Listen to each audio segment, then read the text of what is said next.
Soul Eater was one of the first anime I ever saw. After I just got off the Naruto, One Piece, Death Notes and stuff, I stumbled upon this anime on a top 10s list or something, I don't really remember, but what I do know is that the moment I saw it, I was enthralled.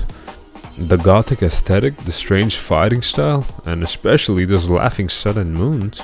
At the time I had never seen anything like this before, and even now it's really rare to see something like this. It's like they live in a completely different world, a world unlike anything I had seen up till that point. In fact, I think the aesthetics were a big part of what made this anime so big in the early 2000s. And a big thing it was. Just look at these scenes. She uses a cool scythe with flashy drip and weird fighting styles. The guy holding his twin pistols upside down. Oh, and by the way, those are people actually. The people in the show can transform into weapons. How sick is that? This guy literally has a loose screw in his head. And Naruto? You're blue now? My point being, how could you not like this? And if you are one of those people who hasn't watched Soul Eater yet, I bet you're already pretty invested and interested in this anime. But don't leave just yet, watch this video first. But then something happened. Soul Eater just disappeared. It faded from cultural conversations, and for the longest time, I couldn't figure out why. I mean, I kinda do know that anime was kinda bad, but all that was until I heard it has a manga. You see, partway the anime caught up to where the manga was in the story, and unlike Naruto or Bleach, the studio decided that instead of putting a lot of filler to wait until the next arc is done in the manga, they would just make their own story up, and now it has become a halfway anime original. That didn't really work out all that well. And don't get me wrong, the anime original isn't that bad. In fact, the studio, at least in the manga canon portion of the anime, really understood the assignment. Kishin's introduction being one of the greatest scenes in any medium I have ever seen. But once the anime portion began, the quality of the story went very down, very fast, with the character progressions and plots being rushed, and the art style getting more and more mellowed out. The anime really didn't feel like Soul Eater anymore. It just started to feel like another generic cardboard cutout shonen anime. Something so apparent that even 10-year-old me was able to recognize. And for the longest time, this is where I thought the story ended. Such a cool and fun world rolled itself into the crowd of generic shonen anime. You hate to see it. Until I learned the manga, of course, as I said. But there was a problem. I had never read a manga up till that point. Keep in mind, I am like 12 at the time I learned of this, and I had yet to read any manga. In fact, I was actively avoiding to read manga. To 12-year-old me, manga was something only nerds read. How could someone look at some drawings and dialogues and be entertained? But I just had to.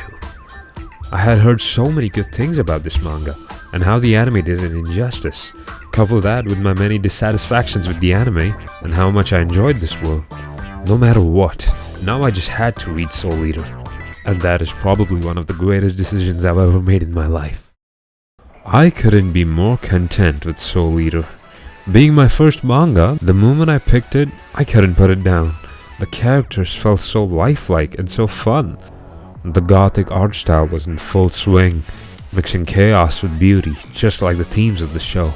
Something so integral to the manga that there is a clear distinction between the evolution of art styles.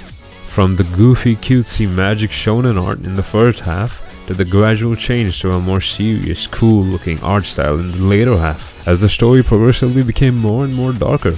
Dead the Kid and Black Star's friendship being so enjoyable, and of course,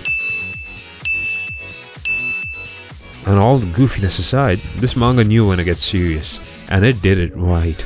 Corona's arc in the manga is heartbreaking. Medusa isn't just a generic villain, she's one of the most sadistic, psychologically manipulative characters in all the shonen. And Stein? Probably the best character in the entire show. He's now terrifying not just because of what he has done, but because of what he might do. Because of how close he is to losing himself. Blackstar wasn't just a funny character anymore, here he had a full fleshed out character arc. At the end, being one of the most coolest characters I've ever seen, even inspiring me to work out. There's this idea that Soul Eater is just another battle shonen, and I kinda get it. I mean, weapons, power-ups, school settings and all, but the school was never important. But the tropes are all there, is what I'm trying to say. But Okubo isn't interested in making another Naruto or Bleach. He's playing with ideas about fear, order, chaos, and obsession. Dead the Kid isn't a joke character here as well. He's a deconstruction of perfectionism and legacy. Maka, being one of the most refreshing characters I've seen up to date, she isn't just some female lead. She struggles with rage, inferiority, the shadow of her parents, and Soul himself is basically the living embodiment of imposter syndrome. The Kishin being one of the most coolest villain I have ever seen, both in his design and narrative significance. His role in the series being a reflection not only of the entire cast but also of the art style.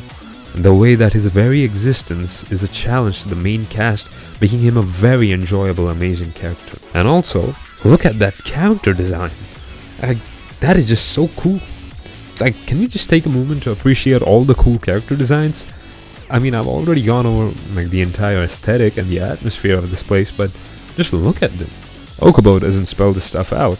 He lets it simmer in the background, and when it finally explodes, when everything comes crashing down, it means something.